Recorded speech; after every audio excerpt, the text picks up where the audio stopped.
Hi! ఎలా ఉన్నారు అందరూ? ఇవాల్టి మన special recipe egg tomato curry అండి. గుడ్డు టమాటా. మీలో ఎంతమందికి ఈ గుడ్డు టమాటా కర్రీ ఫేవరెట్ అనేది కింద కామెంట్ సెక్షన్‌లో చెప్పండి.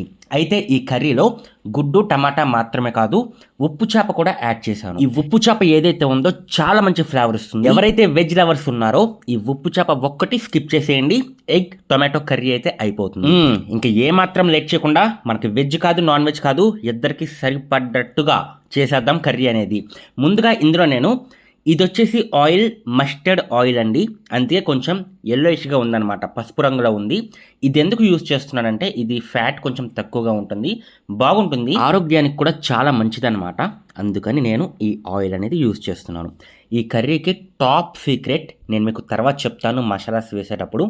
పెద్దగా మసాలాస్ ఏమీ ఉండవు. ఆ సీక్రెట్ ఏంటనేది తర్వాత చెప్తాను. ముందైతే మనం ఆయిల్ వేసుకున్నాం. ఎగ్స్ అనేవి ఈ విధంగా క్రంచీగా వచ్చేటట్టు నేను 4 ఎగ్స్ అయితే తీసుకున్నాను. ఈ 4 ఎగ్స్ కూడా మొత్తం బాగా ఫ్రై అయ్యేటట్టు ఒక 3-4 నిమిషాలు లో ఫ్లేమ్‌లో బాగా వేపేసాననమాట. ఇప్పుడు నాన్ వెజ్ లవర్స్‌కి ఎవరైతే ఈ ఉప్పు చేప బాగా ఇష్టపడతారో సింపుల్‌గా సేమ్ ఆయిల్‌లో ఒక 3-4 నిమిషాలు ఈ విధంగా బాగా ఫ్రై చేసేసుకోండి. కలర్ అనేది చేంజ్ అవ్వాలన్నమాట. అయితే ఈ ఉప్పు చేప ఏదైతే ఉందో తెచ్చుకున్న తర్వాత ఒకసారి కడగండి. ఎక్కువ సార్లు ఏమి కడగక్కర్లేదు. జస్ట్ అలా ఒక్కసారి ఒక గిన్నెడు నీళ్ళు తీసుకుని ఆ నీళ్ళలో ఒక్కసారి అలా ముంచి తీసేసి మన ఫ్రైలో అయితే వేసేయండి. అంటే మన మూకిట్లో అయితే వేసేయండి. వేసేసి ఈ విధంగా ఫ్రై చేసుకోండి. లైట్‌గా ఈ చేపలు అనేవి గోల్డెన్ కలర్ రావాలన్నమాట. ఎప్పుడైతే మనకి గోల్డెన్ కలర్ వస్తుందో ఇక ఇవి కూడా తీసేయండి. ఎక్కువసేపు ఉంచొద్దు. ఇవి ఊరికే ఫ్రై అయిపోతాయి. ఎక్కువసేపు ఉంచితే కనుక మాడిపోయే అవకాశం ఉంది. ఒక 2 నిమిషాలు లో ఫ్లేమ్‌లో ఉడికించండి సరిపోతుంది. ఎప్పుడైతే మనకి బంగారపు రంగు వస్తుందో తీసేయండి. మళ్ళీ ఒక 2-3 స్పూన్స్ ఆయిల్ అయితే వేసుకున్నాను. వేసుకొని ఒక 3 ఆనియన్స్ అండి. 4 ఎగ్స్‌కి 3 ఆనియన్స్ అనేవి కరెక్ట్‌గా ఉంటుందన్నమాట. మనకి గ్రేవీ అనేది కరెక్ట్‌గా వస్తుంది. ఈ 3 ఆనియన్స్ కూడా వీలైనంత సన్నగా కట్ చేసుకోండి. ఎంత సన్నగా కట్ చేస్తే కర్రీ అనేది అంత బాగా వస్తుందండి. ఎందుకు ఇంత సన్నగా కట్ చేయాలంటున్నానంటే మనం చేసేది కర్రీ కాబట్టి గ్రేవీకి ఎంత సన్నగా కట్ చేసుకుంటే గ్రేవీ అనేది అంత చిక్కగా వస్తుందన్నమాట. ఈ ఆనియన్స్ అనే కాదు టొమాటో కూడా. ఇప్పుడు 3 ఆనియన్స్ తీసుకున్నా కదా! 3 ఆనియన్స్‌కి 2 టొమాటోస్ అనేవి సరిపోతాయి అన్నమాట. అయితే ఫస్ట్ ఇక్కడ టాప్ సీక్రెట్ నెంబర్ 1 ఏంటంటే ఆనియన్స్ వేసాం కదా! ఈ ఆనియన్స్ అన్నీ కూడా గోల్డెన్ కలర్ వచ్చేంత వరకు వేపాలన్నమాట. ఒక 6-7 నిమిషాలు లో ఫ్లేమ్‌లో ఉంచుకొని వేపుకోండి. ఆనియన్స్ గనక వేగకపోతే మీకు టేస్ట్ అంతగా రాదు. పచ్చి పచ్చిగా ఉంటుంది కర్రీ అంతా కూడా. ఓకే. ఆయిల్‌లో లో ఫ్లేమ్ పెట్టుకొని ఒక 7-8 నిమిషాలు అలా వేపుకోండి. ఇది మొత్తం కూడా బ్రౌన్ కలర్ వచ్చేయాలన్నమాట ఆనియన్స్ అన్నీ కూడా. చూసారా నాకు కలర్ అనేది చేంజ్ అయింది ఆనియన్స్ ఇందాకటికి ఇప్పటికి చూస్తే. ఈ విధంగా గోల్డెన్ కలర్ వచ్చిన తర్వాత ఇందులో నేను కరివేపాకు వేశాను. ఒక 2 ఎండుమిరగాయలు చిన్నగా కట్ చేసుకొని వేసుకున్నాను. ఈ రెండిటితో పాటుగా టొమాటో. ఈ టొమాటో కూడా ఒక్కసారి గమనించండి. ఇప్పుడు చూస్తే మనకి రెడ్ కలర్‌లో ఉంది. ప్యూర్ రెడ్‌లో ఉంది. అంటే పచ్చి టొమాటో అన్నమాట ఇది. ఎప్పుడైతే మనకి కుక్ అయిపోతుందో మనకి ఈ ప్యూర్ రెడ్ ఉంది కదా! కలర్ మొత్తం కూడా చేంజ్ అయిపోతుంది. గోల్డెన్ కలర్ వచ్చేస్తుందన్నమాట. టొమాటో కూడా కలర్ మొత్తం చేంజ్ అయిపోతుంది. ఇదే గుర్తింపు. టొమాటో కూడా పచ్చిదనం పోయిందనటానికి. ఇంకొకటేంటంటే ముక్క మెత్తపడుతుందన్నమాట. టొమాటో ముక్క ఉంది కదా! మొత్తం కూడా మెత్తపడిపోతుంది. ఫుల్‌గా మెత్తపడేంత వరకు ఉంచాలి. అప్పుడే మనకి గ్రేవీకి కరెక్ట్‌గా కన్సిస్టెన్సీ ఉంటుంది. టేస్ట్ కూడా చాలా బాగుంటుంది. ఎక్కడ కూడా పచ్చిదనం అనేది ఉండదన్నమాట. ఓకే. సో, టొమాటో కూడా వేగుతున్న టైంలోనే నేను ఒక 2 మిర్చి సన్నగా చిన్నగా కట్ చేసుకొని నేనైతే వేసేసుకున్నాను. ఇప్పుడు టొమాటో అనేది మగ్గాలండి. టొమాటో కొంచెం టైం పడుతుంది. ఒక 6-7 నిమిషాలు మళ్ళీ మూత పెట్టుకొని అలా మనమైతే కలిపేసుకుందాం. ఒక 6-7 నిమిషాలు అయిపోయిన తర్వాత మనకు చూసారా ఈ విధంగా మనకైతే అవుతుందన్నమాట. మీరు గమనిస్తే ఇక్కడ లైట్‌గా కింద అడుగు అంటుతుంది. ఈ అడుగు అంటకూడదంటే కొంచెం ఒక చిన్న గ్లాస్‌లో సగం నీళ్ళు వాటర్ పోసుకోండి. పోసుకుంటే అసలు మీకు అడుగు అనేది అస్సలు అంటదనమాట.